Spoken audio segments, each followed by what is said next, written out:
قرباني په چا باندې واجب دو او آیا چا سره چې څومره روپۍ وي نو هغه به قرباني کوي او په هغه باندې قرباني کول دا واجب کیږي. ګران کتونکو قربانۍ دپاره چې کوم شرایط فتاوی هندیه رانقل کړي دي هغه به زه تاسو ته په دغه ویډیو کې ذکر کړم. هغې نه اول نمبر شرط دا دی چې دغه انسان چې په چا باندې قرباني واجبیږي دا به مسلمان وي. یعنی دغه اسلام دغه قربانۍ دپاره دا شرط دی. کله چې دغه شرط موجود شي سره د نورو شرایطو نو بیا په داسې انسان باندې قرباني کول دا واجب کیږي. یعنی اول نمبر شرط د قربانۍ لپاره دا اسلام دی، یعنی دغه انسان به مسلمان وي.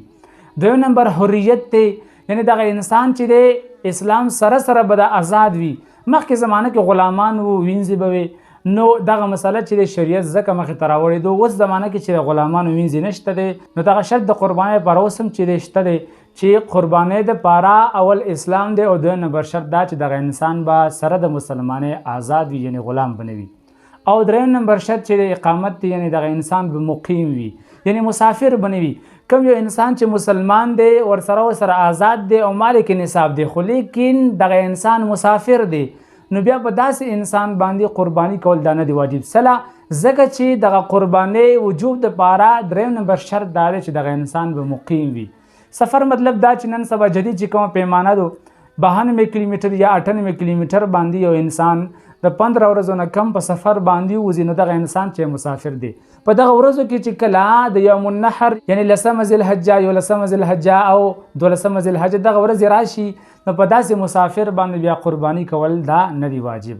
او څلورم نمبر چې کوم شرط هغه مالک نصاب دی، یعنی دغه انسان سره به دومره مال وي چې هغه نصاب ته رسېدلی وي. په دغه نصاب کې به زه تاسو ته لږ وضاحت وکړم.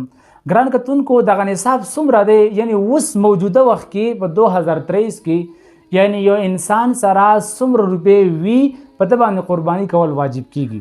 ګران کتونکو شریعت چې کوم شرط ذکر کړی د نصاب دپاره هغه 52 تولې چاندي دو. یا دغه 52 تولې چاندې برابر قیمت چې کله یو مسلمان سره موجود شي نو په دغه مسلمان باندې بیا قرباني کول دا واجب شي. خو دین علاوه که یو انسان سره په کور کې داسې اشیاو چې هغه د حاجت اصلیه نه سوا وي نه دغه انسان په ضرورت کې نه رادرومي. زه به تاسو ته مثال جوړ کړم. یو کس ته هغه سره په کور کې 15 جوړه کپړې دي او دغه کس په دغه کپړو کې صرف 6 جوړه کپړې داسې چې دا 24 غنټې چې کوم ژوند دی د دې په استعمال کې دي او دغه 40 جوړې کپړې د سره بغیر د استعمال نه پرتې دي، هسې بیسې پرتې دي په المارۍ کې راکوړې دي.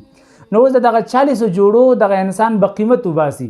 که چېرته 52 تولې چاندې قیمت برابر رسېدلو نو بیا په دغه کپړو باندې چې دغه انسان 52 تولې چاندې قیمت ته ورسېدلې نو د مالک نصاب شو نو په ده باندې چې دی بیا قرباني کول واجب دي.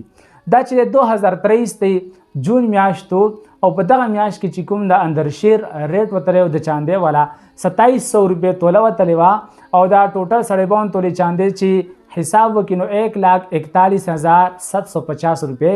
خو د هرې ورځې مختلف ریټ وي نو باید چې په کوم علاقه کې څوک اوسېږي چې د خپل علاقې چې کوم ریټ وي یا کوم ملک یو انسان اوسېږي چې د هغه ملک د چاندې کوم ریټ وي چې د هغې مطابق د حساب وکړي او بیا دغه پیسې راجمع کړي یا د دې نه سوا چې څه شی د سره وي هغه راجمع کړي او هغه که نصاب ته رسېدل یعنې 52 تولې چاندې قیمت ته رسېدلو نو په داسې مسلمان باندې بیا قرباني کول واجب دي. اگر که هغه ښځه وي اگر که دا سړی وي داسې نه چې یو ښځه باندې قرباني کول واجب دي هم په سړي باندې واجب دي او دا دواړه ښځه او خاوند دي بس یو قرباني وکړي یعنې خاوند یې وکړي بس د ښځې طرف هم دغه قرباني وشو. نه که چېرته په ښځه باندې قرباني واجب وه ښځه به هم قرباني کوي او که چېرته په خاوند باندې قرباني واجب وه خاوند به هم قرباني کوي.